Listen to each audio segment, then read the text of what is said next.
Nassim, j'espère que tu vas bien. Fais-moi un petit coucou si tu m'entends.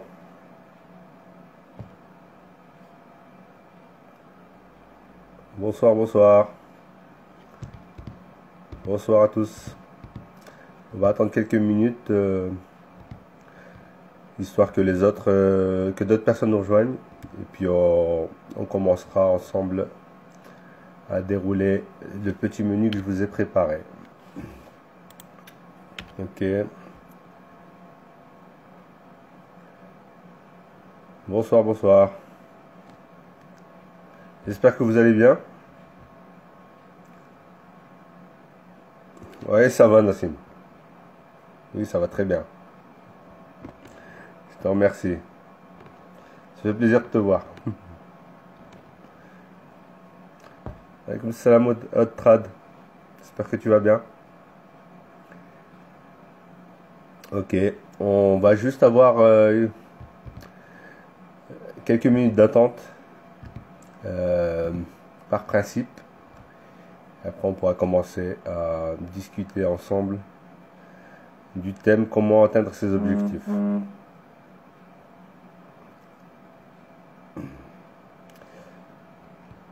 Ok.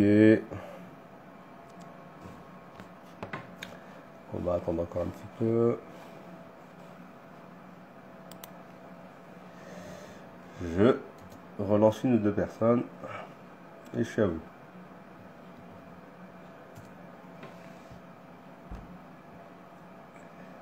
Ok.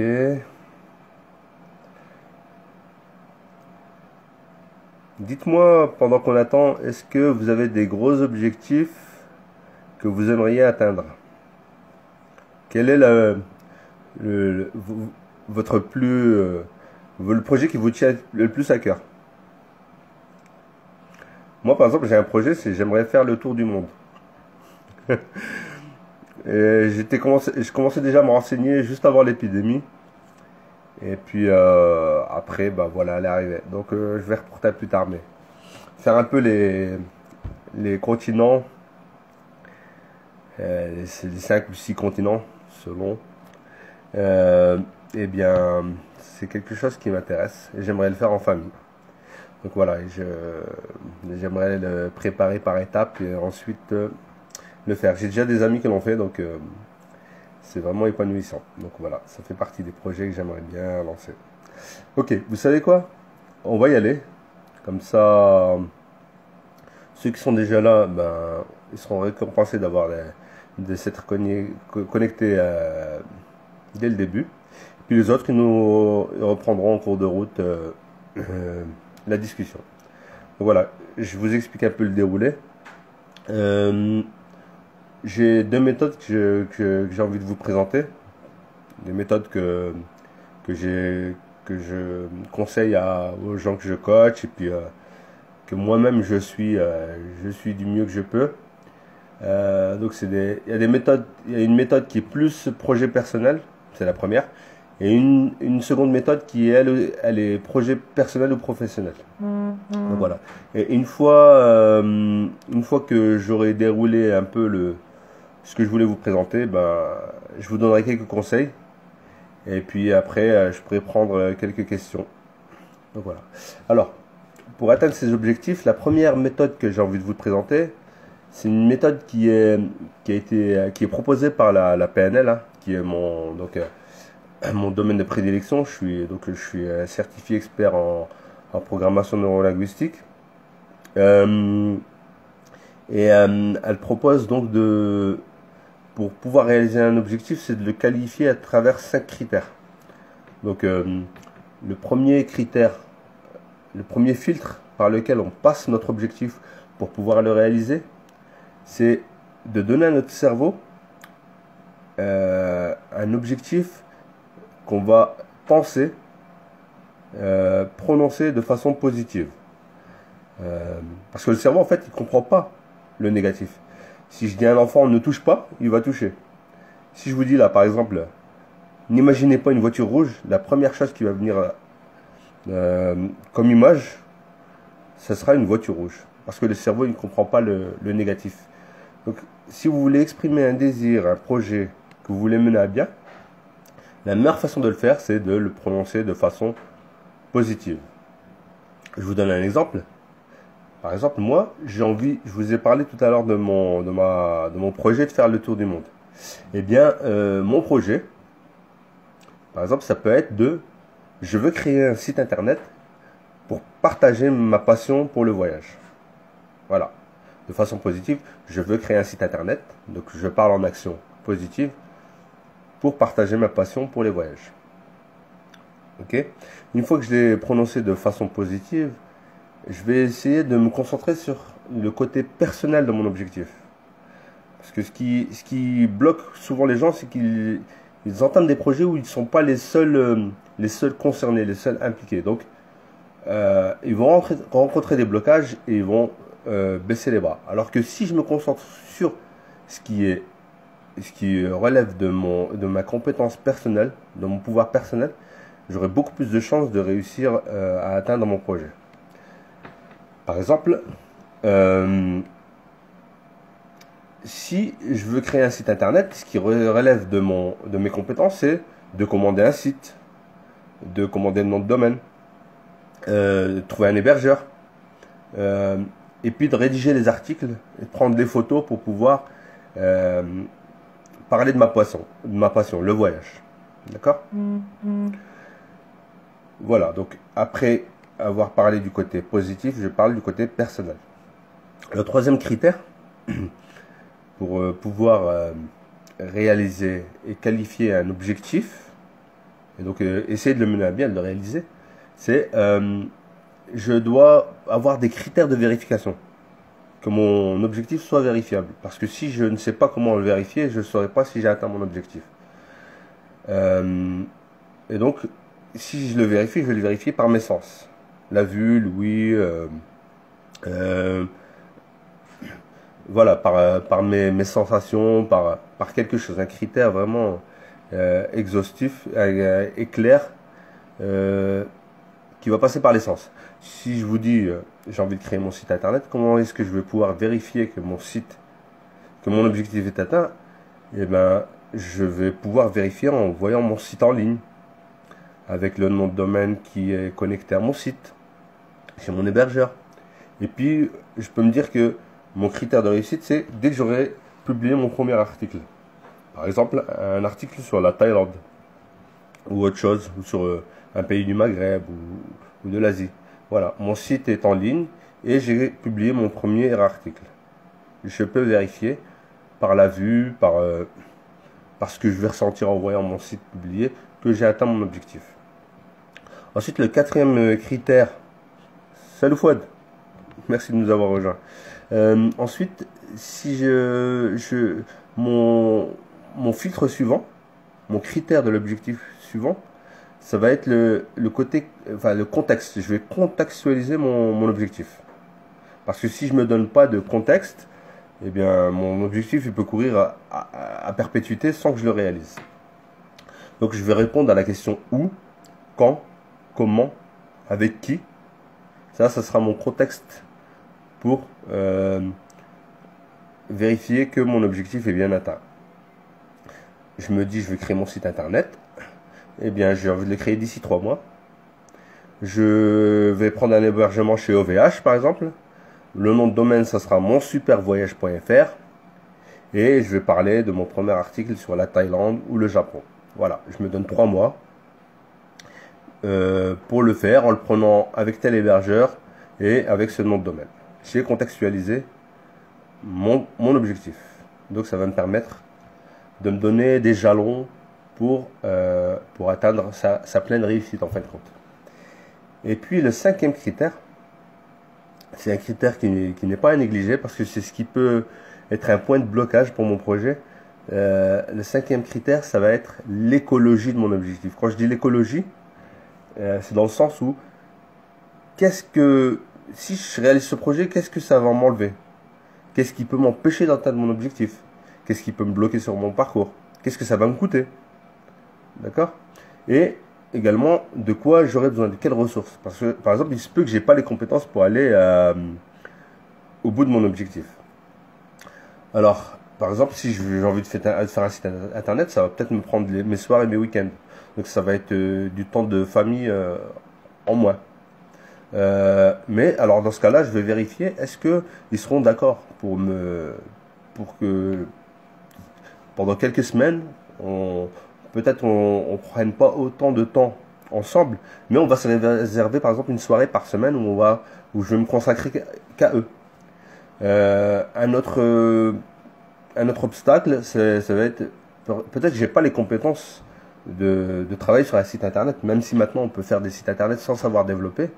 Par exemple, on peut prendre un WordPress ou un outil déjà existant, mais peut-être que j'ai pas les compétences simplement pour l'héberger, réserver le nom de domaine et puis voilà, et puis publier mes articles. Eh bien, une solution à ça, ça peut être, bah, mon frère, il s'y connaît mieux que moi, il va me former ou il va m'aider. Ou alors je vais payer peut-être un prestataire qui va m'aider à mettre en place mon site. Voilà. J'essaie de répondre aux obstacles par des réponses concrètes. Donc voilà. Si j'ai bien compris, je passe mon objectif par 5 critères pour être sûr de le réaliser. Il va être prononcé de façon positive. Il va être personnel. Il va être vérifiable. Il va être contextualisé. Et je vais vérifier son écologie. C'est le genre de façon que j'utilise cette méthode pour aider les personnes que je coach qui viennent me voir à mettre en place des objectifs, à essayer de les réaliser jusqu'au bout. Je vais vous donner un petit exemple. Il y a une personne que je suis en ce moment. Un de ses objectifs, c'était de mettre en place les moyens d'obtenir une rupture conventionnelle avec son entreprise avec laquelle elle s'entendait plus. Eh bien, on a vu qu'elle m'a dit, ben, j'ai envie de proposer à mon entreprise de se séparer à l'amiable. Ils ont une bonne image de moi, j'ai une bonne image d'eux, donc ils sont capables de comprendre que j'ai envie de prendre d'autres horizons. Je lui ai demandé qu'est-ce qui était personnel, bah, le fait de prendre rendez-vous avec ma hiérarchie. Je leur ai expliqué maintenant et mes aboutissants. Et c'était d'autant plus facile pour moi de l'aider dans ce sens-là, parce que j'ai déjà fait ce genre de choses. J'ai déjà eu, dans le passé, quand j'étais salarié, j'ai déjà négocié pour avoir une rupture conventionnelle, je me suis pris de cette façon-là. Ensuite, comment tu vérifies? Ben, quand j'aurai une proposition, un contrat qui me convient, d'ici combien de temps pour le côté contextualisé, elle m'a dit, bah, j'aimerais d'ici mois de mai partir avec une telle somme d'argent, etc. Et ensuite, l'écologie, ben, c'était de peut-être me confronter avec eux que d'obtenir un refus. Mais elle m'a dit, mais de toute façon, moi, je suis prête à partir parce que j'ai déjà autre chose derrière qui m'attend. Donc voilà. Ensuite, une fois qu'on a répondu à ces 5 critères, on va essayer d'aller plus loin encore pour mettre en place les premières briques de mon objectif.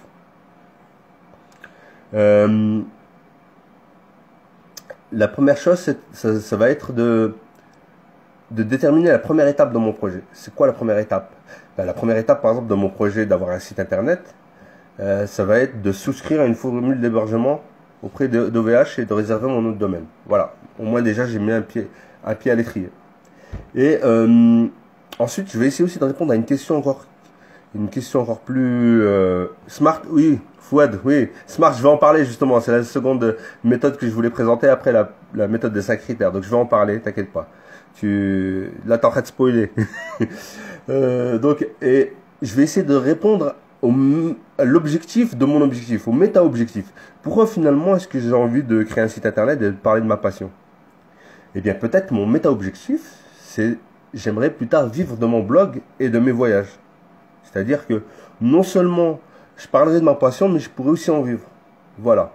Donc voilà, si je sais poser les premières briques et savoir pourquoi je fais ce que je fais et passer par ces 5 filtres, eh bien, j'aurai beaucoup plus de chances de réaliser mon objectif que si j'y vais comme ça, la tête dans le guidon, sans me poser les bonnes questions. Jusque-là, est-ce que tout va bien? Est-ce qu'il y a des choses qui vous paraissent un peu obscures? Ou si tout est clair, ben, on peut passer à la deuxième méthode que j'ai envie de vous proposer, avant peut-être de prendre quelques questions. Ok, eh bien, comme Fouad l'a dit, la deuxième méthode dont j'ai envie de vous parler et que j'utilise plutôt en entreprise, c'est la méthode SMART. Ok. C'est une méthode assez efficace parce que elle nous donne aussi des critères de qualification de notre objectif pour essayer de le réaliser du mieux possible. Ok, merci beaucoup. Si c'est clair, eh bien c'est bien. C'est que je mâchouille pas trop mes mots. Je vous remercie beaucoup. Ok, donc la méthode SMART, c'est une méthode enfin, le mot SMART en anglais, ça veut dire intelligent. C'est-à-dire que j'essaie d'utiliser une méthode intelligente pour atteindre mes objectifs. Mais chaque lettre a un sens en fait. Et ce sens, et chacun de ces mots qui définissent le mot SMART vont m'aider à mettre en place une façon d'atteindre mon objectif. Donc, par exemple, le S de SMART, ça veut dire spécifique. Donc, il faut que mon objectif soit spécifique. Je vais expliquer ce que je veux dire spécifique juste après. Ensuite, il faut qu'il soit mesurable. D'accord? Si j'essaye vous connaissez l'expression comment on mange un éléphant? Bouchée après bouchée. C'est-à-dire que j'essaie d'avoir quelque chose de mesurable à atteindre, quitte à le faire en plusieurs fois. Ensuite, il y a le A qui veut dire atteignable. C'est-à-dire que c'est quelque chose qui est dans mes capacités. Si j'essaye par exemple de faire un voyage sur la Lune, je ne pourrais pas y arriver. J'ai pas les moyens, je ne travaille pas à la NASA. Mais par exemple, si j'essaye de rallier l'île Paris en train, ben voilà, c'est dans mes compétences. Ensuite, le R veut dire réaliste.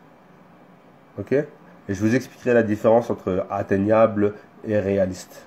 D'accord? Il faut que ce soit quelque chose qui me donne envie.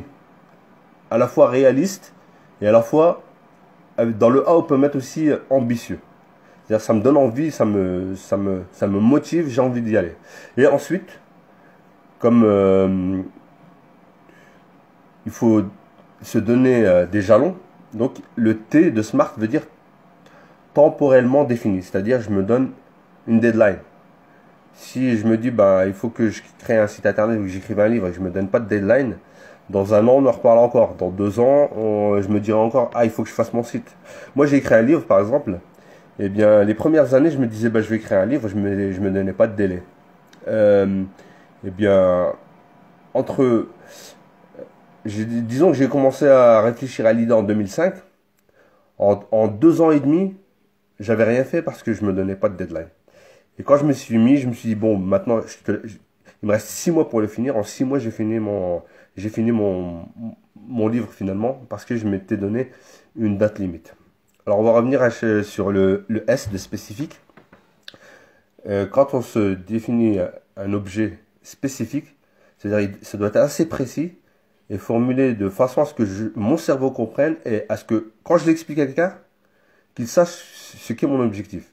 C'est assez spécifique, assez personnalisé pour être compréhensible par mon cerveau et par les autres. D'accord? Si un objectif paraît complexe et qu'on n'arrive même pas à expliquer ce qu'on veut faire, eh bien on aura beaucoup de mal à se mettre en marche pour le réaliser. Donc il doit être assez spécifique, personnel, simple à atteindre. Par exemple, moi, mon objectif spécifique, c'est de peser 80 kilos pour cet été et d'avoir des abdos. Voilà, c'est spécifique, c'est personnel. Voilà, je fais un certain poids, j'ai envie de descendre à un certain poids et en plus qu'on voit mes abdos. C'est spécifique. Ensuite, pour que mon projet soit mesurable, mon objectif, c'est-à-dire qu'il doit être quantifiable. Je dois pouvoir le mesurer à l'aide d'indicateurs. Ok? Ça me permettra au fur et à mesure des étapes de me dire, voilà, j'avance, ou je recule, ou j'avance pas. Ok? Donc là, si je reprends mon exemple de peser 80 kg, je me dis, en ce moment, je pèse 90 kg. Et si je veux atteindre 80 kg l'été prochain, je vous laisse faire le calcul. Je divise le nombre de mois par le nombre de kilos que je dois perdre. Ok? Ça me donne, en fait, ça me permet de savoir où je vais, clairement. Ça peut être, par exemple, une somme d'argent récoltée. Ça peut être la satisfaction d'un besoin. Avoir des abdos. Me sentir plus léger, plus frêle. Ok? Et puis, ça me donne un seuil à atteindre. J'avance pas dans le noir. Donc, par exemple, je vous disais, je pèse 90 kilos, j'ai envie de peser 80 kilos. Ça me donne, ça me donne une mesure, 10 kilos à perdre. C'est aussi simple que ça. Donc, ça peut être pour n'importe quel projet. J'ai envie de visiter 10 pays, j'ai envie de créer mon entreprise, j'ai envie d'apprendre une langue. Voilà. C'est quelque chose que je peux mesurer à chaque fois et qui est compréhensible par mon cerveau et par les autres si j'ai envie de le partager. Ensuite, le A de SMART, c'est atteignable. Ok? Ça doit être à ma portée, comme je disais tout à l'heure. Et ça doit être en adéquation avec ma cible, ce que j'ai envie d'atteindre. Et ça répond à un besoin. C'est-à-dire que je ne fais pas un projet pour faire un projet. J'ai envie de répondre à un besoin. Et derrière le A, je peux aussi mettre un projet acceptable pour moi, acceptable pour ma famille aussi, ou ambitieux. C'est-à-dire qu'il me donne envie de... Moi, j'ai envie d'avoir des abdos, par exemple, j'en ai pas. J'ai envie d'en avoir. C'est à titre d'exemple. Et ben, c'est ambitieux, ça me donne envie. J'ai envie de pouvoir me balader sur la plage cet été sans rentrer mon ventre, par exemple, sans complexer. Et donc, il y a un challenge derrière, un challenge à relever, comme dans tout objectif qui en vaut la peine, et ça va garder mon motivation tout au long de la réalisation de ce projet. Par exemple, pour que ce soit atteignable, je vais supprimer un repas par jour. Donc, au lieu de prendre 3 repas, je vais en prendre 2. Pour moi, c'est supportable. Et en plus de ça, je vais faire 1 heure de sport par jour, du jogging ou des abdos, etc. Voilà, c'est atteignable pour moi. Et puis, je vais pouvoir tenir à la longue. Ensuite, le R de SMART, ça veut dire réaliste. C'est-à-dire que mon objectif, il doit être pertinent, concret, accessible. Et que j'ai les moyens et le temps de le réaliser. Okay? Sinon, je vais me démotiver. Si j'essaie de perdre 20 kilos en 3 mois, je vais me démotiver et je vais jamais y arriver. Alors que si c'est 10 kilos en 10 mois, ça me fait 1 kilo par mois. D'autres, ils sont arrivés avant moi, donc je peux y arriver. Et on voit ici à quel point, enfin, toutes les lettres de SMART s'imbriquent, ok? C'est-à-dire que si mon objectif est spécifique, que j'arrive à le mesurer, qu'en plus de ça je peux l'atteindre et qu'il est réaliste, et ben tout ça va s'emboîter et va m'aider à aller vers la réalisation de mon objectif. Et puis par exemple, comme je vous disais, si j'essaie de perdre 20 kilos, en 3 mois, j'y arriverai pas. Alors que si j'essaie de perdre 10 kilos en 10 mois, en réduisant mes repas, en ayant une méthode et quelque chose qui est à ma portée, eh bien, je vais certainement y arriver si j'ai la motivation qui va avec, surtout si je me fais accompagner, par exemple. Et puis la dernière lettre de SMART, c'est le T de temporellement défini. C'est-à-dire je me donne une date précise pour y arriver. Je me dis pas, il faut que je perde 10 kilos, mais je me dis pas quand, je me dis pas comment. Donc, je me laisse 10 mois ou 6 mois selon ma capacité. Je me donne une deadline et des jalons. Par exemple, tous les jours, je vais prendre ma balance au même moment, après mon heure de sport ou au matin à jeun, je vais me peser pour pouvoir vérifier que j'avance bien dans le temps pour atteindre mon objectif. Voilà. Donc, voici les deux méthodes. La première, pour ceux qui viennent d'arriver, c'est qualifier mon projet, mon objectif, en l'exprimant de façon positive, en vérifiant que c'est personnel, d'accord, que ça ne dépend pas de... Par exemple, si j'ai envie de me réconcilier avec quelqu'un, je vais peut-être pas y arriver parce que peut-être que la personne ne veut pas se réconcilier avec moi. Donc, il faut aussi qu'il soit vérifiable, qu'il soit contextualisé, où, quand, comment, avec qui, et puis qu'il soit écologique, c'est-à-dire qu'il va pas me coûter plus cher que ce qu'il va me rapporter. Et la deuxième méthode pour réaliser un objectif, c'est d'utiliser la méthode SMART. Un objectif spécifique, mesurable, atteignable, réaliste, et puis temporairement défini. Donc là, je vous ai présenté les deux méthodes. Avant de prendre quelques questions, peut-être, je vais vous donner quelques petits conseils que moi j'applique ou que je demande à appliquer par ceux qui me consultent. Et ensuite, je prendrai quelques questions. Donc, en fonction du nombre de questions que vous allez me poser, ben, ça sera plus ou moins long. Mais bon, en espérant que ce que j'ai déjà dit vous donne des éléments pour pouvoir avancer sur vos propres objectifs. Alors, quels conseils je pourrais vous donner? Le premier conseil, ce serait, moi ce que je fais, c'est d'écrire et de garder mes objectifs à portée de vue. C'est-à-dire, par exemple, je l'écris sur une feuille, soit je le colle sur un mur pour le voir tous les jours, soit c'est sur mon agenda, je me fais des alertes, des rappels, et ça me donne, je reste focus sur mon objectif jusqu'à l'atteindre. Ensuite, j'essaye d'avoir une priorisation. Je priorise les tâches les plus importantes, ok, et les moins importantes.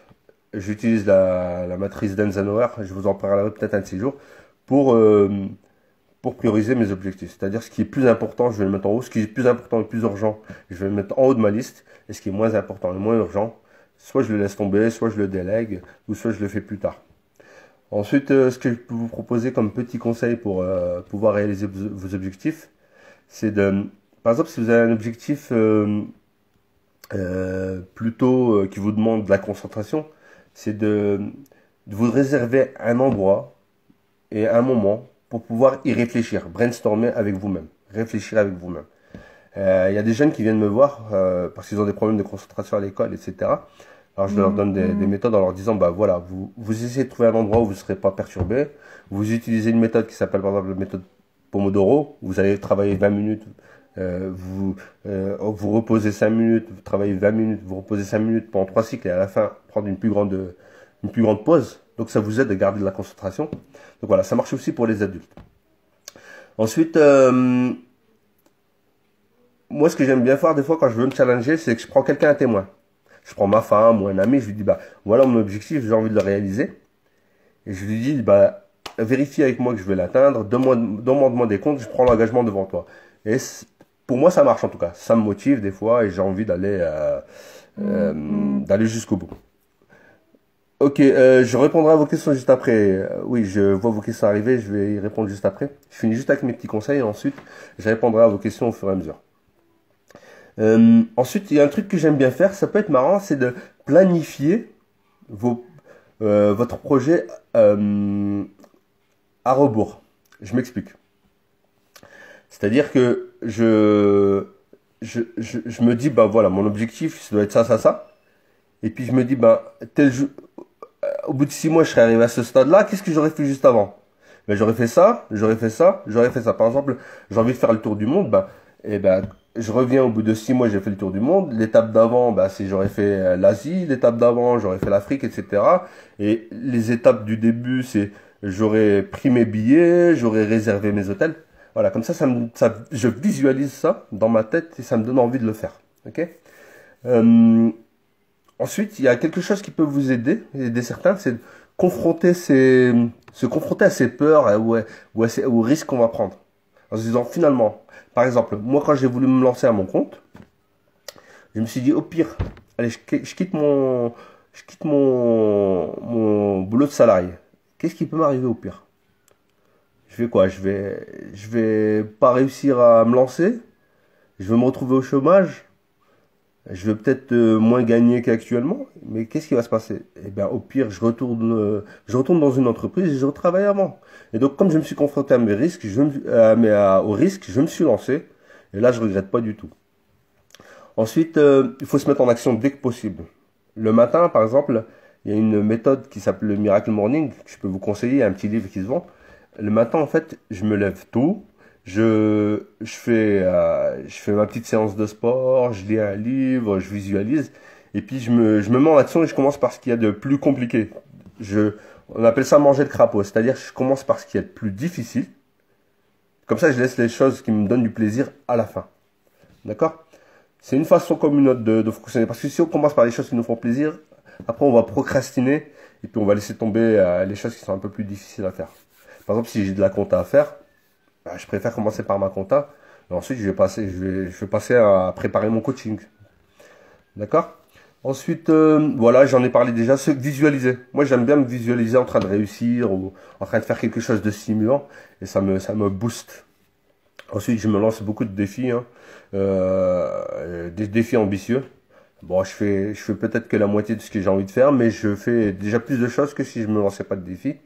Il y a le dicton qui dit visez la lune, comme ça, au pire, vous tombez dans les étoiles. C'est-à-dire, si tu vises haut, tu vas faire quelque chose d'ambitieux sans t'en rendre compte.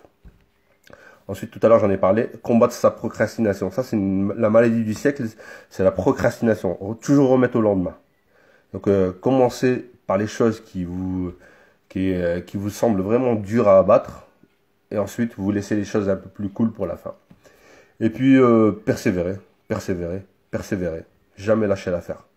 La vie, elle est tellement courte qu'on risque à la fin de vivre sur des regrets. Et puis, une dernière petite, peut-être un dernier petit conseil, c'est d'essayer de faire des projets en binôme ou avec d'autres personnes. Des projets plus ambitieux. Moi, j'ai créé des associations, j'ai créé mon entreprise. J'ai fait plein de projets avec des gens et franchement, je regrette jamais parce qu'on apprend énormément de choses. Donc voilà, je vais répondre peut-être aux questions maintenant que je vois dans le chat. Alors, il y a KDJ qui dit Smart, c'est plus en entreprise. Oui, en fait, la méthode Smart, moi, je la propose en entreprise. Quand j'accompagne certaines équipes. Parce que ça s'inscrit très bien dans des objectifs d'entreprise où on va travailler par silo, par petites étapes, en se donnant des objectifs à atteindre. En plus de ça, on partage ça en équipe. Et donc tout le monde a les mêmes objectifs, tout le monde connaît la définition de l'objectif, ce qu'on a envie d'atteindre et ça motive. Par exemple, moi je fais aussi du coaching, ce qu'on appelle du coaching agile. C'est des méthodes qui permettent aux gens de justement tous les 15 jours, on se donne un but à atteindre, une étape. Et puis on fait évoluer nos produits sans cesse. Et bien, en utilisant la méthode SMART, bah, ça nous permet franchement de nous donner un horizon.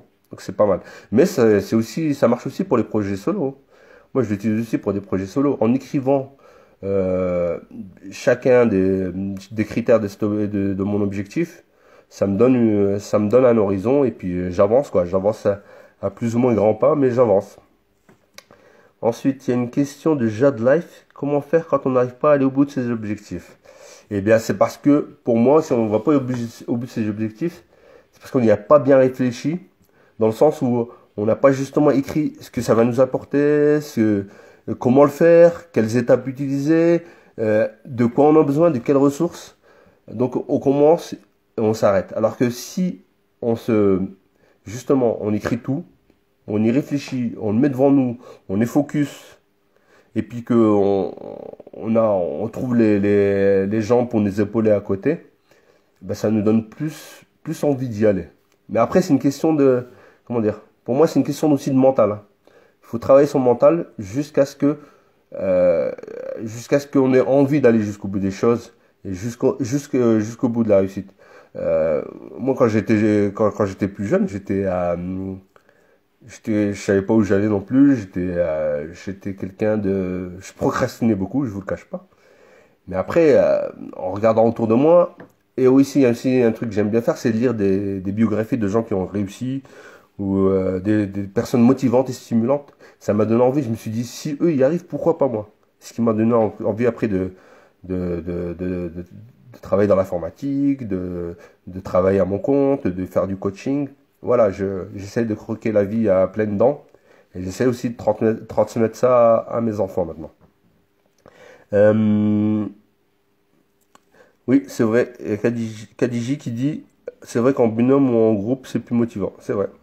Parce que si quelqu'un vient vous chercher pour aller courir, ça sera plus facile pour vous de vous motiver que si c'est vous qui lui dites, bah, je veux me bouger pour aller courir. Je veux le faire une fois, deux fois, trois fois.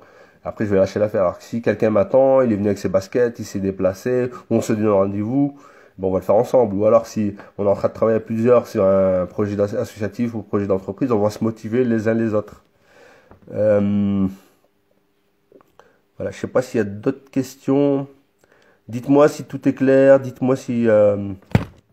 Pardon, j'ai fait tomber mon téléphone. Dites-moi s'il y a des choses qui vous posent question ou si vous avez tout simplement d'autres questions auxquelles vous voudriez que je réponde. Je vous propose quelque chose. Ceux qui m'envoient une petite demande par message, j'ai un petit document là que j'ai rédigé avec 5 règles qui vont vous permettre d'écrire un peu les étapes de votre objectif et peut-être d'essayer d'utiliser ce template pour aller jusqu'au bout de votre objectif. Il y a Hamza qui demande comment on lutte contre la procrastination. Ça aussi, c'est une question de mental. C'est vrai que si on s'écoute, hein, on a envie de passer des heures devant Netflix, on a envie de laisser les choses se faire. Et puis, après, on passe à côté de beaucoup de choses. Alors moi déjà, il y a une chose que j'ai fait il y a plusieurs années, c'est que j'ai retiré la télé. J'ai plus de télé. Donc, ensuite, il faut peser le pour et le contre. Qu'est-ce que j'ai à gagner à laisser les choses couler, se faire? Et qu'est-ce que j'ai à gagner si je me mets en place? Par exemple, tu parles de procrastination, mais on fait des études, on travaille, donc on est obligé de se mettre en mouvement à un moment. Sinon, on est toujours en train d'essayer de rattraper le temps. Alors, il faut se dire que si je commence, si déjà je planifie ce que j'ai à faire, une fois que je l'ai planifié, je me mets en action, j'écris ce que je dois faire, je me mets en action, je commence par ce qui est plus lourd pour moi. C'est une façon de lutter contre la procrastination parce que en fait, je mets un certain nombre d'énergie au début. Cette énergie, elle va me motiver, elle va me lancer. Et puis, je vais pouvoir aller jusqu'au bout de mes actions.